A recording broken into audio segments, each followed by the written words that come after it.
मनीष, कपिल और महेश नाम के 3 पक्का दोस्त रहलन। मनीष के शादी होके वाली रही। यार मनीष, हमनी खातिर कुछ अच्छा इंतजाम करावा। अरे भाई, चिंता काहे करत अड़ा, सबके लिए अच्छा इंतजाम ही रही। तू लोग चले तो सही, फिर देखी हा। चल बढ़िया बा, हम और कपिल दोनों संगे आ जाए।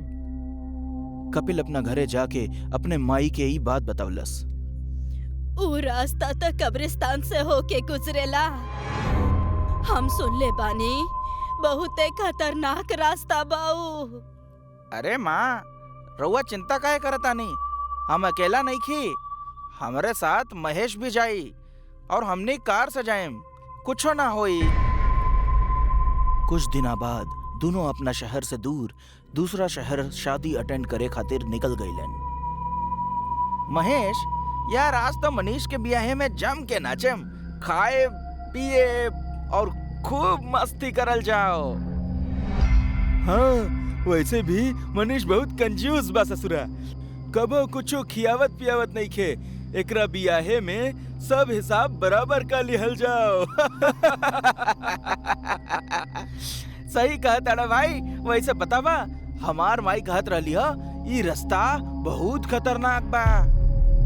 का सच में? अरे नहीं, हमनी के कौन एजा घर बसावे के बा, शांति से निकल जाएम।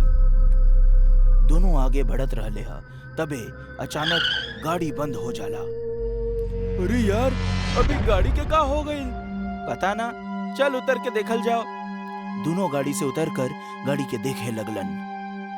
एक काम करल जाओ, हम गाड़ी चलावे की कोशिश करतानी, तू पीछे से धक्का मार। दोनों कार चलावे के बहुत कोशिश करे लगलन, लेकिन कार नइखे चालू भइल। हमरा नइखे लागत कि अभी कार चले वाली बा, लागत है केहू मैकेनिक के बुलावे के पड़ी। अब इतना रात में मैकेनिक कहाँ मिली हमरा के? वैसे भी ये जगह हमने खातिर एकदम नहीं बा, इजा के बारे में हमने के कुछ नहीं खे पता। तू कार के पास रुका, हम थोड़ा आगे जाके देख के आवतानी, कहीं कोनो मैकेनिक मिल जाए। ठीक बा, मगर जल्दी आई हा। थोड़ा देर बाद कपिल कार के पास वापस आइल। अरे कपिल, का भइल? मैकेनिक मिलल का? मैकेनिक? ना, कोनो मैकेनिक ना मिलल। तो अब हम का करेब? हाँ, एक काम हो सकेला, केहू से लिफ्ट मांगल जाओ और शादी में पहुंच जाओ, फिर बाद में गाड़ी बना लेहल जाओ। चली हो, ठीक बा। दोनों लोग लिफ्ट मांगे लगलन, लेकिन केहू उनका के लिफ्ट नहीं खे देहलस। तबे महेश के कुछ अजीब सा आवाज आवे लागल। यार कपिल, तोरा के कुछ अजीब सा आवाज सुनाई दिखल का? ना, हमरा के तो कुछ नहीं के सुनाई दिहल, और तू एकदम शांत रह। डेरात का ही बड़ा। तबे महेश के नजर एक बोर्ड पे पड़ल, जौन काफी चमकत रहले हा। कपिल, वो देख। अरे का? सामने देखा, बोर्ड पे कब्रिस्तान लिखल बा। एकर मतलब हमने के कब्रिस्तान के पास बानी। तू का हो गईल? तू चुपचाप काहे नहीं के रहेला? हमने के कब्रिस्तान में नहीं के जाए के, हमने के लिफ्ट के इंतजार करता नहीं। तू एजा चुपचाप खड़ा रह और लिफ्ट मांग, फालतू के डरवावा जिन। थोड़ा देर बाद बहुत जोर जोर से अजीब अजीब आवाज अब शुरू हो जाला। बोल कपिल, का अभी भी तोरा अजीब अजीब आवाज नहीं खे सुनाई देत? हाँ यार, अब तो हमहू के अजीब अजीब आवाज सुनाई देता। महेश, चल हमने के एजा से दूर चलल जाओ। हाँ ठीक बा, चल। दोनों ऊजा से भागे लगलन। तबे रास्ता में उनका के एक बूढ़े बाबा दिखाई देहलन। का भइल बच्चा, काहे भागा ताड़ा लोग? बाबा, हम अबे रउआ से बात नहीं कर सके, हमने के माफ करी। बच्चा, ये बहुत खतरनाक जगह बाटे, एजा तू लोग सुरक्षित नहीं खे। हम तू लोग के एक रास्ता बतावतानी, ऊ रास्ता से जइहा, ओजा तू लोग सुरक्षित रहे। ठीक बा, बताई, जल्दी बताई। बाबा कपिल और महेश के रास्ता बतावे लगलन। वो दोनों आगे बढ़े लगलन। कपिल, बाबा एजा से ही दाएं मुड़े के कहलन, चलल जाओ। दोनों दाएं मुड़ गईलन और आगे गईलन। तबे देखलन कि ऊ दोनों वापस कब्रिस्तान के अंदर आई गइल बाड़े। ये का हो गइल? बाबा तो बतौले रहलन ये रास्ता सुरक्षित हुई, मगर वो तो हमनी के ही कब्रिस्तान में पहुंचा देलन। जैसे ही दोनों भागे की कोशिश कैलन, चारों तरफ से घेराबंदी हो जाला और दोनों वही फंस जाले। लागता हम पूरी तरह फंस गइल बानी। बचावा, केहू बचावा, हमनी के बचावा। महेश बहुत चिल्लवलस, पर केहू भी ओजा उनका के बचावे नइखे आवल। कब्रिस्तान से अजीब अजीब आवाज आवे लागल। कपिल, का कोनो तरीका नहीं खे जौना से हमनी के एजा से भाग सकल जाओ? पता ना यार, हमरा तो कुछ समझ में नहीं खे आवत। तबे अचानक ओजा उहे बूढ़े बाबा आ गइलन जे ऊ दोनों के रास्ता बतौले रहलन। बेचारा बच्चा लोग फंस गइला हमरा बात में आके। लगता तू दोनों के एजा से भागे चाहताड़ा। हमनी के एजा से जाए के बा, हम तोहरा के छोड़ब ना। पहला खुद के तो बचा ल, फिर हमरा के कुछ करिहा। कुछ लोग और वो बाबा के बतावल बात में आके कब्रिस्तान में आकर कपिल और महेश के साथ फंस गइलन। एजा से निकले खातिर हमनी के कुछ न कुछ तो करे के पड़ी। सभी बहुत प्रयास कैलन, लेकिन केहू ओजा से निकल नहीं खे पाइल। बूढ़ा बाबा गुस्सा में आ गइलन और कपिल के पकड़ लेला। अब तई गइल। नहीं, हमरा दोस्त के कुछ जानी करिहा। महेश बूढ़े बाबा के ऊपर एगो पत्थर चलावेला, ओकर हाथ से कपिल छूट जाला। जल्दी चले जैसे हमने के भाग जाए, कुछ देर तक ये संभल न पाई। कपिल महेश के पास ना आवेला। का भइल कपिल, तू चलत काहे नहीं खे? तबे कपिल एगो भयानक भूत के रूप ले लेहलस। कपिल, के है कपिल? हम त ई कब्रिस्तान के भूत बानी। तोहार दोस्त कपिल त कब के हमार शिकार बन चुकल बा। हम ओकरा शरीर में कब से घूमत रहनी है ताकि हम तोनी के अपन शिकार बना सकी। भूत उ बूढ़े बाबा के पकड़ लेलस और एक झटका में गला दबा के खत्म कर देलस। कब्रिस्तान के भूत के बात सुन महेश हैरान रह जाला। तो का अब तक हम भूत के संगे घूमत रहनी है? हाँ, हम ही कब्रिस्तान के भूत बानी।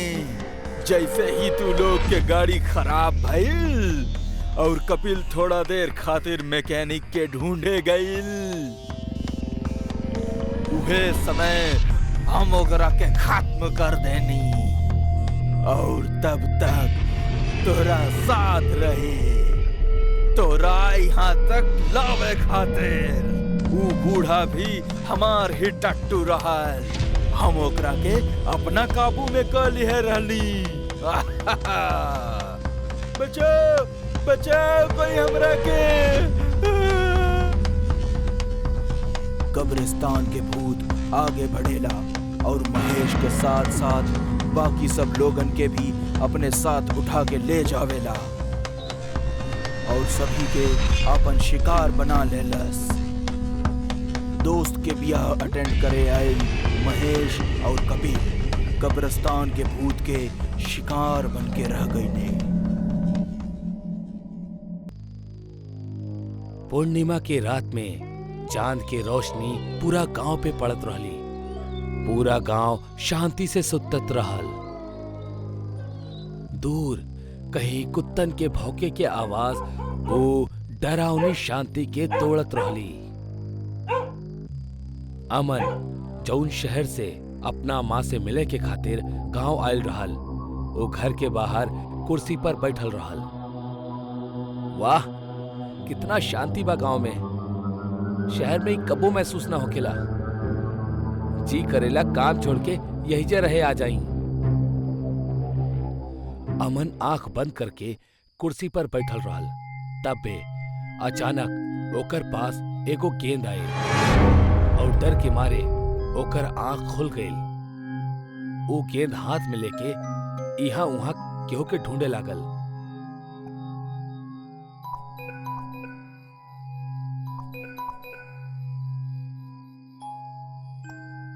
इतना रात के खेल रहल बा ई गेंद से? अमन वापस घर के अंदर जाए लागल। तब बे ओकरा पीछे से केहू के आहट सुनाई देलस। वो मुड़ कर देखलस तब 15-16 साल के एगो लड़का घर के सामने खड़ा रहल। वो लड़का दिखे में बहुत सुंदर रहल। ओकर नजर अमन के हाथ में जौन गेंद रहल ओ पर रहल। अमन वो लड़का के तरफ बढ़ल और अरे के बाड़ा तू और इतना रात के यहाँ का कर रहल बड़ा? वो लड़का कुछो जवाब न देलस, बस वो गेंद के घूरत रहल। तो के इतना रात के ऐसे बाहर अकेले ना खेले के चाही, कहाँ रहेला तू? वो लड़का अमन की तरफ मुस्कुरा कर दिखलस और दोनों हाथ फैला के गेंद मांगे लागल। अमन भी मुस्कुरा के ओकरा के वो गेंद दे देलस।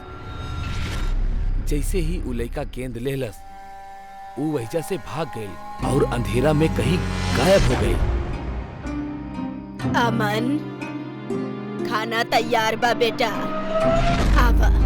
माँ की आवाज सुन के अमन घर के अंदर चल गई। बेटा, कल गईल जरूरी बा का? 1-2 दिन और रुक जाता त हमरा अच्छा लागे।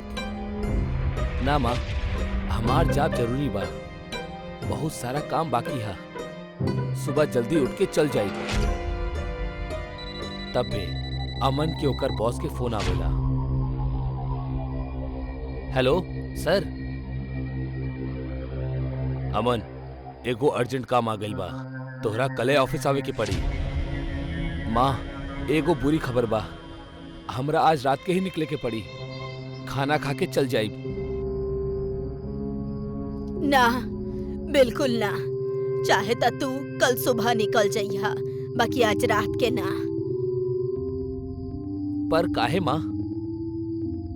बेटा, आज पूर्णिमा के आखिरी रात बा और आज रात के चुड़ैल माँ बेटा बाहर घूमेले। हर पूर्णिमा के आखिरी रात के एगो इंसान गांव से गायब हो जाला। यही खातिर अंधेरा होते ही घर के बाहर केहू ना निकलेला।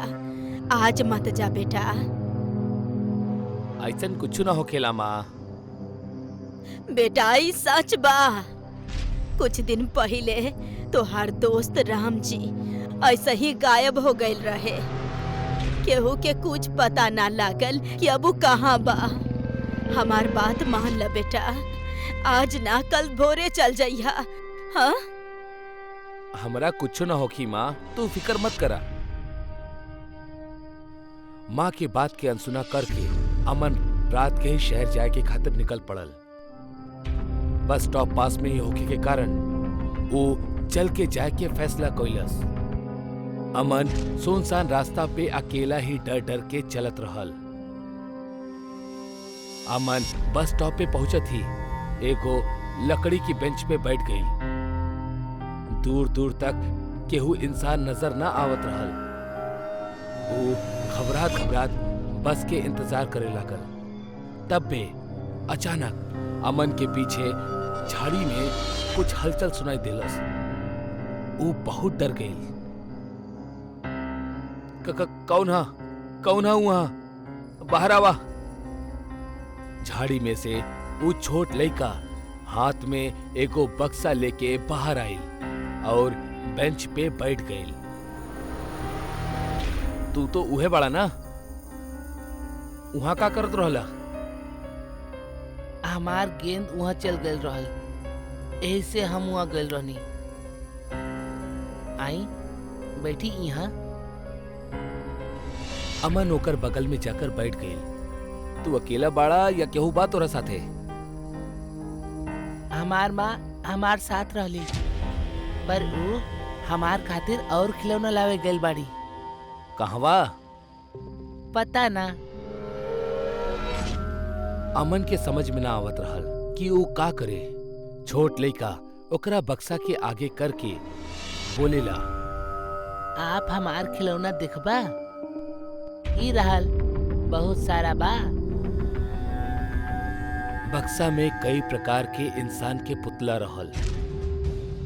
लइका एक एक करके अमन के दिखावत रहल। अमन एगो पुतला उठौलस और कहलस, अरे ई पुतला तो बिल्कुल हमार दोस्त राम जी की तरह दिख रहल बा, जौन कुछ दिन पहले गांव से गायब हो गल रहल। ई तोहरा के कहां से मिलल? पता ना, हमार माँ कुछ दिन पहले ही एक गांव से लेके आयल रहली। अमन डर के मारे सोच में पड़ गई।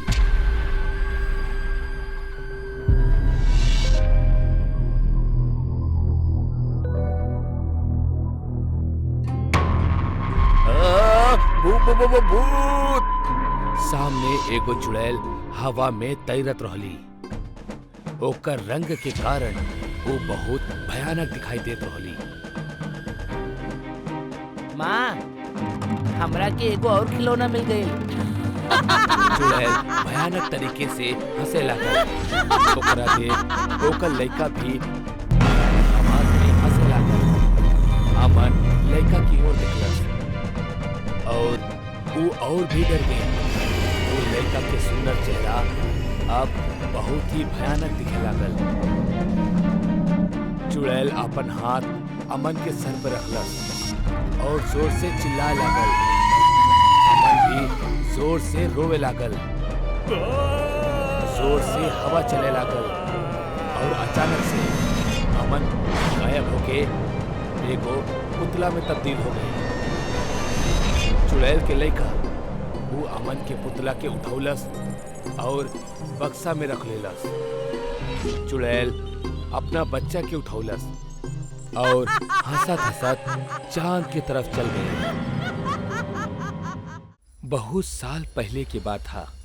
एक गांव में एगो नदी रहे, जेकर किनारे मंजीनाथ नाम के एगो आदमी अपना बीवी सुलू के साथे रहत रहल। उ दोनों बहुत ही गरीब रहले। यही से दूसर के खेत में जाके काम करके पैसा कमात रहले।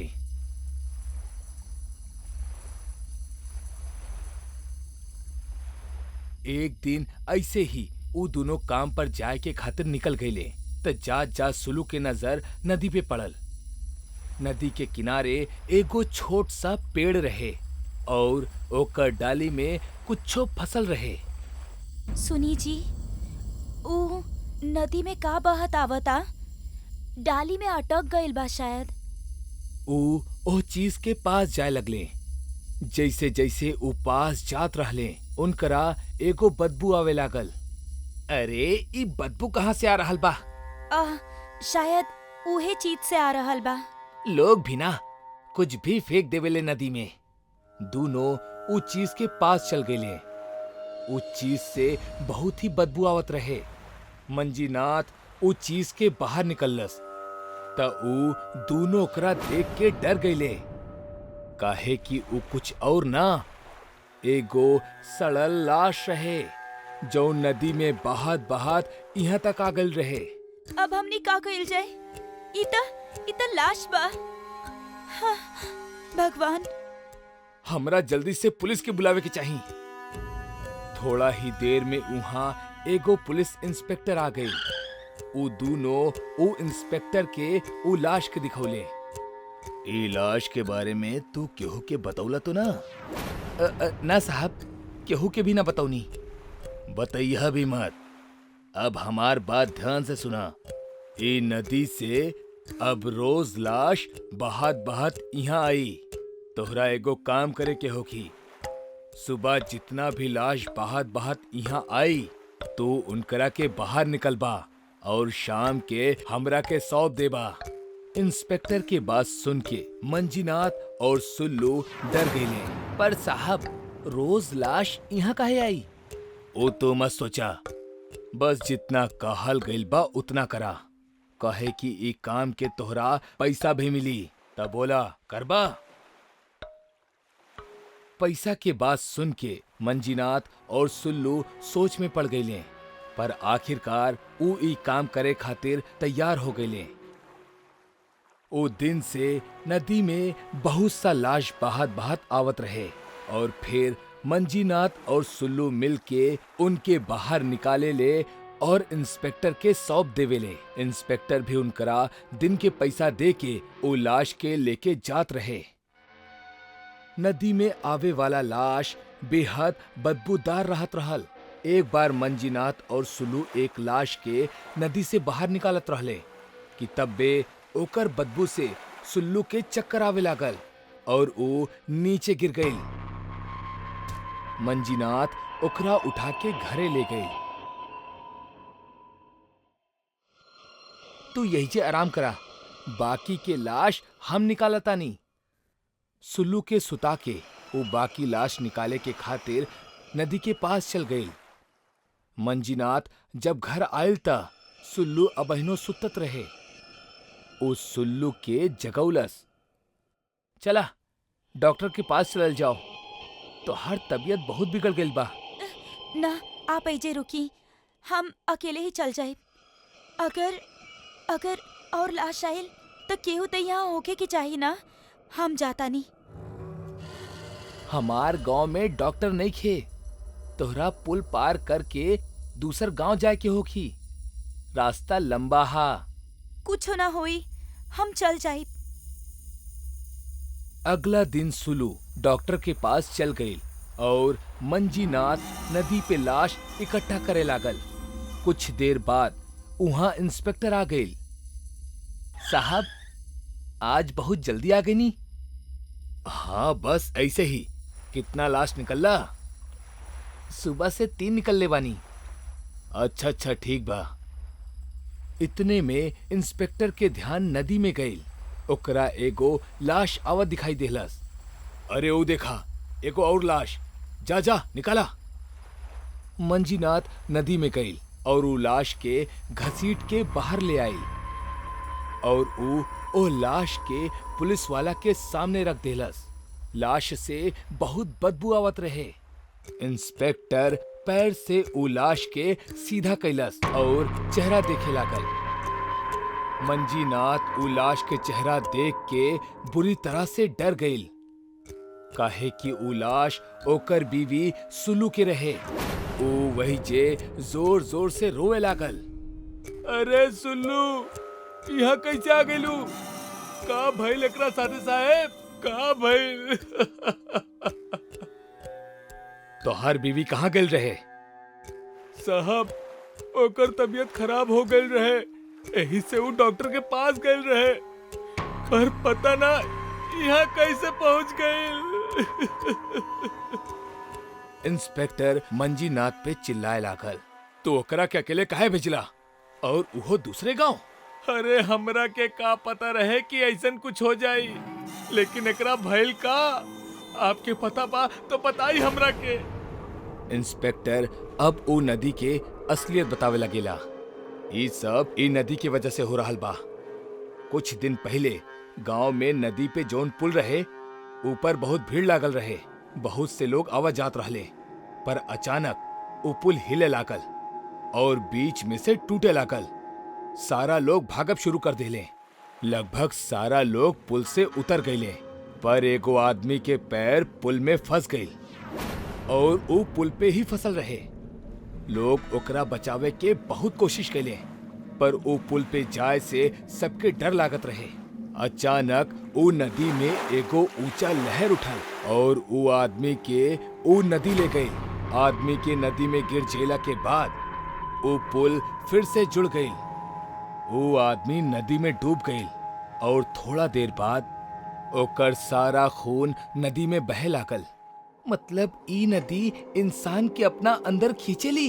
हाँ, वो पुल से जाए वाला हर इंसान के वो अंदर खींच लेवेली। और तोहरा जौन पहला लाश मिलल रहे ना, वो उहे आदमी के रहल। ई कैसे हो सकेला? वो आदमी के शरीर पर ता कोनो चोट के निशान न रहे। हाँ ता पर आप तक कहले रहले कि ओकर सारा खून नदी में बहे लागल रहे, जबकि ओकर शरीर बिल्कुल ठीक रहे, बस सड़ चुकल रहे। ई नदी के एक और भयानक सच है। मतलब? अब ही दिखाओ तानी। इंस्पेक्टर अपना पास रखल चाकू के निकाल लेवेला और मरल सुलू के शरीर में घुसा देवेला। अरे ई आप का कैले? जैसे ही इंस्पेक्टर चाकू घुसावेला, सुलू के शरीर से खून के बजाय नदी के पानी बहे लगेला और धीरे धीरे ओकर शरीर सिकुड़े लागल। सुलू के देख के मंजीनाथ और जोर जोर से रोए लागल। अरे ये सब का हो गइल साहब? ये नदी सिर्फ इंसान के खींचेली ना, बल्कि उनकर सारा खून बाहर निकाल के उनकरा अंदर आपन पानी भर देवेली, जेकर कारण शरीर सड़ जाली। और यही से तोहसे ले जइला के बाद हम ई लाश में से ऐसे ही पानी के निकालीला और उनकरा जला देला। इंस्पेक्टर सुलू के साथे बाकी के लाश के भी अपना साथे ले गए और उनकरा जला देहलस। मंजीनाथ इंस्पेक्टर के कहला पे चुपचाप वो काम करत रहल। भूत के साया जैसे इंसान पे पड़ेला, वैसे ही वो निर्जीव वस्तु पे भी पड़ेला। एकर एगो मात्र उदाहरण रहल हमार गांव के रेलवे स्टेशन। रेलवे होखत हुए भी लोग बस से सफर करत रहले,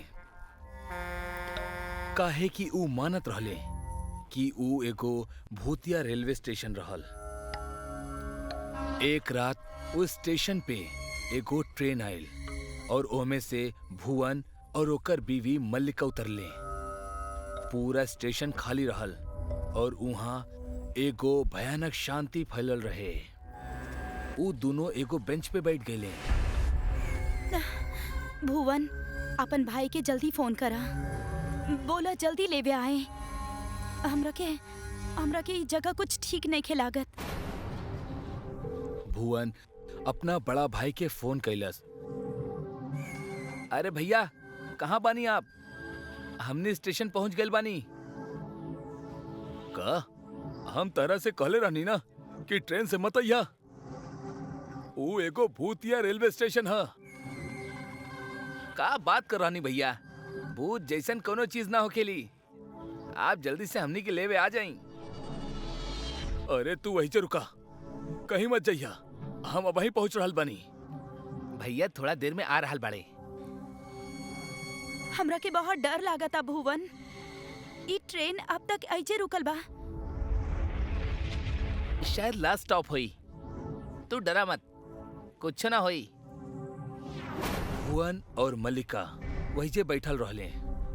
अचानक ट्रेन के हॉर्न बाजल और वो भयानक शांति भंग हो गई। ट्रेन के अंदर अंधेरा रहल। ट्रेन धीरे धीरे चल पड़ल। देखा, ट्रेन जा रहल बा। ऊ दोनों देखले कि एगो आदमी उनकर तरफ चल आवता। ज्यादा रोशनी ना होके के कारण सिर्फ ओकर जूता के ही आवाज आवत रहल और हल्का सा साया नजर आवत रहल। भुवन, क्यों आ रहल बा? चला भाग चली एजा से। डरा मत, टीसी होई ऊ। वो आदमी अचानक उनकरा सामने आके खड़ा हो गई और ओकरा देख दोनों ऐसे डर गईले जैसे मौत देख लेले होके। वो उस स्टेशन के टीसी ही रहल, पर ओकर चमड़ी जगह जगह जलल रहे और अंदर की हड्डी बाहर आवत रहे। टिकट दिखावा। टीसी के डरावनी आवाज सुन के भुवन और मल्लिका भागे लगले। टिकट ना है, पकड़ा इनकरा के। अचानक से स्टेशन के खंबा से बहुत सारा पुलिस वाला बाहर निकल आइले। उनकर भी हालत टीसी के तरह ही रहल। सारा पुलिस वाला भुवन और मल्लिका पे टूट पड़ले और दोनों के पकड़ ले ले। इनकर पास टिकट नहीं खे, इनकरा सजा दा। ना ना, ऐसन मत करा। हमनी के पास टिकट बा, दिखावा ना भुवन। हाँ, भुवन दोनों के टिकट निकाल के टीसी के दिखौलस। टीसी ऊ टिकट दिखलस और कहलस, ए स्टेशन के नहीं खे, दूसरा स्टेशन के हा। मतलब कि तहरा सजा मिली। ले जान करा के और ट्रेन के नीचे फेंक द। सारा पुलिस वाला उ दोनों के घसीट के ले जाए लगले। भुवन, ये ट्रेन खत्म कहना हो रहा बा। कहे कि तहार ट्रेन नहीं खे, हमार ट्रेन है। टीसी के इतना कहत ही वो ट्रेन में उजाला हो गईल और ट्रेन तेजी से भागे लागल। भुवन और मल्लिका और भी ज्यादा डर गए और पुलिस वालन से दया के भीख मांगे लगले। वो सारा पुलिस वाला भुवन और मल्लिका के भागत ट्रेन के पटरी पे फेंक देले। वो दोनों चिल्ला के नीचे गिर गए और अचानक से चुप हो गए। वो पटरी पे खड़ा हो गए और वो दोनों दिखले कि ट्रेन उनकर शरीर से होके जा रहल बा, पर उनकरा कुछो ना होखत रहे। भुवन खुश होके बोले लागल, अरे हमनी बच गए नी, देखला तू, हमनी बच गए नी, तू हमनी के ना मार सकेला। इतना कह के भुवन हंसे लागल। सूखा पड़ला के वजह से एको गांव पूरा तरह से बर्बाद हो गल रहे। वो गांव में एक भी इंसान जिंदा ना बचल। गांव के पानी देवे वाला पुराना कुआं भी सूख चुकल रहल। एक रात वो कुआं के अंदर से रोवे के आवाज आवत रहल। कुआं के अंदर एगो चुड़ैल अपन आखिरी सांस लेत रहली और वो चुड़ैल कुछ ही पल पहले एगो बच्चा के जन्म देले रहल। वो बच्चा भूख से रोवत रहल।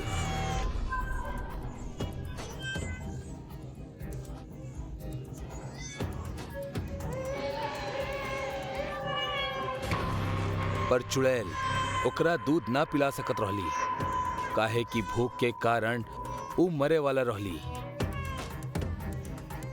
वो अपना बच्चा के ऊपर उठौलस और पूरा जोर लगा के कुआं के बाहर फेंक देलस। वो बच्चा कुआं के बाहर जमीन पे गिरल, पर वो बच गई। हम अब जिंदा ना बचब, लेकिन हमरा के वचन दे कि तू हमार बदला जरूर लेबा। भूखा शैतान बन के सबके खा जाइबा।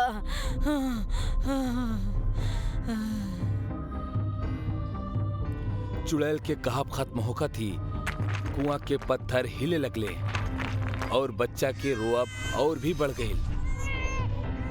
कुआं के सारा पत्थर एक एक करके अंदर चुड़ैल पे गिरे लगले और देखत ही देखत पूरा कुआं पत्थर से ढक गई। चुड़ैल के मरला के बाद वो बच्चा रोवत रोवत वहां से गायब हो गई और फिर कब्बो ना दिखाई देलस। वो गांव से बहुत दूर दूसरा गांव में एगो आदमी के मौत हो गई रहे और लोग ओकरा के जलावे के खातिर लेके जात रहले। सारा विधि पूरा हो चुकल रहली और अब ओकरा अग्नि देवे वाला रहले। एगो आदमी ओकरा के अग्नि देलस। आसपास बहुत सा लोग के रोवे के आवाज आवत रहल। अचानक वो रोवत रोवत बच्चा उड़त उड़त आयल और लाश के अंदर घुस गई। ई घटना इतना तेज भइल कि केहू के कुछ समझ में ना आयल कि आखिर भइल का। पर थोड़ा देर बाद सारा लकड़ी जले लागल, पर लाश पे कुछ असर ना होकत रहल।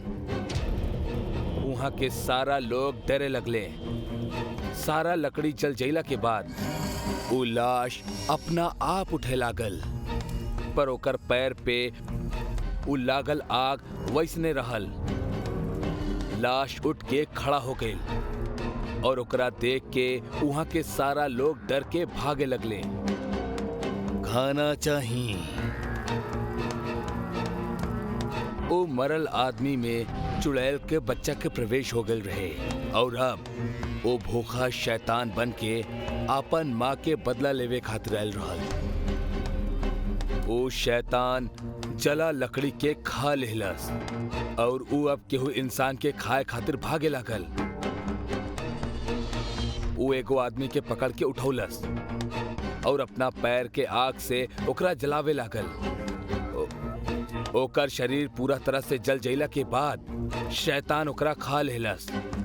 शैतान गांव पे कोनो मुसीबत के तरह टूट पड़ल और ऊ केहू के भी न छोड़लस। औरत, बच्चा, बूढ़ा, जवान सबके जला के खाए लागल। चारों तरफ गांव वालन के चीख सुनाई देवे लागल। कुछ देर बाद पूरा गांव शांत हो गल रहे, काहे कि सबके इस शैतान खा ले रहल। पर ऊ अबहिनो भूखा रहल। ऊ अपना आसपास देखे लागल, जोर जोर से चिल्लाए लागल। ओकर भयानक आवाज सुन के पेड़ के पीछे छिपल एगो आदमी वहां से भागे लागल। पर तब भी शैतान के नजर ऊ इंसान पे पड़ गई। शैतान ऊ भागत इंसान के देख लेलस। वो इंसान और तेजी से भागे लागल, पर शैतान के मुकाबला ना कर पौलस और वो पकड़ गई। तो ये गांव में अकेला ही बचल बड़ा या और भी केहू बा?